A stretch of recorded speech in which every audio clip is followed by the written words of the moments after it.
ನಾ ಎಲ್ಲರೇ ಯಾರ್ದಾರ ಮನೆಗೆ ಹೋಗಿ ನಾನು ಬಿಜೆಪಿಗೆ ತಗೋಬೇಕು ತಾವು ದಯಾಪರರಾದಪ್ಪ ಯಾರ ಬಗ್ಗೆ ಹೋಗುದಲ್ಲ. ಸುಮ್ಮನೆ ನಾಳೆ ನೀವು ಟಿವಿ ಒಳಗೆ ಹೊಡಿಬೇಡ್ರಿ. ನಾವು ಒಪ್ಪಂದ ನಾ ಏನು ಅಲ್ಲಿ ಹೋಗಿ ಕೈಕಾಲು ಹಿಡಿದು ಪಾರ್ಟಿಗೆ ಸೇರುವಂತದ್ದು ಬಹಳ ಏನು ಅವಶ್ಯಕತೆ ಇಲ್ಲ. ನಾ ಬಂದಿದ್ದು ವೈಯಕ್ತಿಕ ನಮ್ ರಾಜಕೀಯ ನಮ್ಮ ಮಗನ ಮದುವೆ ಸಲುವಾಗಿ ಕೆಲವೊಂದು ಮಂದಿಗೆ ನಮ್ಮ ಹಳೆ ಮಿತ್ರರಿಗೆ. ಸರ್, ಈಗ ನೀವು ಯಾವ್ದೇ ಮನವಿ ಮಾಡಲ್ಲ ಅಂತ ಹೇಳಿದ್ರೆ ಹಾಗಾದ್ರೆ ಬಿಜೆಪಿ ಅಗತ್ಯ ಯತ್ನಾಳ್ ಅವ್ರಿಗಿಲ್ಲ ಅಂತ ಆಯ್ತು. ಹಂಗೇನಿಲ್ಲ, ನೀವು ಹಂಗ್ ಪ್ರಶ್ನೆ ಮಾಡಿ ನೋಡ್ರಿ. ನಾವು ಸ್ವಾಭಿಮಾನದಿಂದ ಬದುಕೋದು.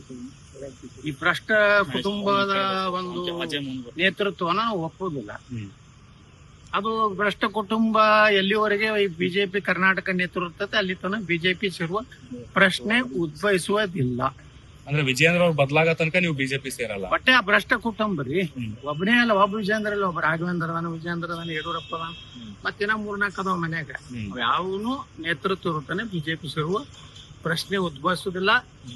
ನಾನು ಬಿಜೆಪಿ ತಗೋರತಿ ಯಾರ ಬಲ್ಲಿನೂ ನಾವು ಹೋಗುದಿಲ್ಲ. ಅಲ್ಲ ಸರ್, ಈಗ ಯಡಿಯೂರಪ್ಪ ಅವ್ರ ಕುಟುಂಬ ಬದಲಾವಣೆ ಆಗೋ ತನಕ ನೀವು ಕಾಯ್ಕೊಂಡ್ ಕುಟ್ಕೊಂಡ್ರೆ ಮುಂದೆ ಅವಕಾಶಗಳು ಸಿಗ್ಬೇಕಲ್ಲ. ಅವಕಾಶ ನಾವು ಅಷ್ಟಾಗಿ ನಾವು ಪ್ರಾದೇಶಿಕ ಪಕ್ಷ ಮಾಡಿರ್ತೀವ್ರಿ. ನಾವ್ಯಾಕೆ ಇಲ್ಲಿ ಕಾಯ್ಕೊಂಡ್ ಕುಟ್ಟಿರ್ತೀವಿ ಎಲ್ಲ ಕಾಯ್ಕೊಂಡ್ ಕೊಂಡ್ರೆ ಅಷ್ಟೇ ಹುಚ್ಚನಲ್ಲ. ಅವ್ರು ಕರಿತಾರೇನೋ ನೋಡ್ತಾರೇನೋ. ಪಶ್ಚಿಮ ಬಂಗಾಳ ಚುನಾವಣೆ ಆದ್ಮೇಲೆ ಕರಿಬಹುದು, ಬಿಹಾರ ಚುನಾವಣೆ ಇದೇನೋದು, ಉತ್ತರ ಪ್ರದೇಶ ಚುನಾವಣೆ ಆದ್ಮೇಲೆ ಯಾವ ಚುನಾವಣೆ ನೋಡುದಿಲ್ಲ. ಅದು ನಿರ್ಣಯ ಸೂಕ್ತ ನಿರ್ಣಯ ತಗೋತೀವಿ.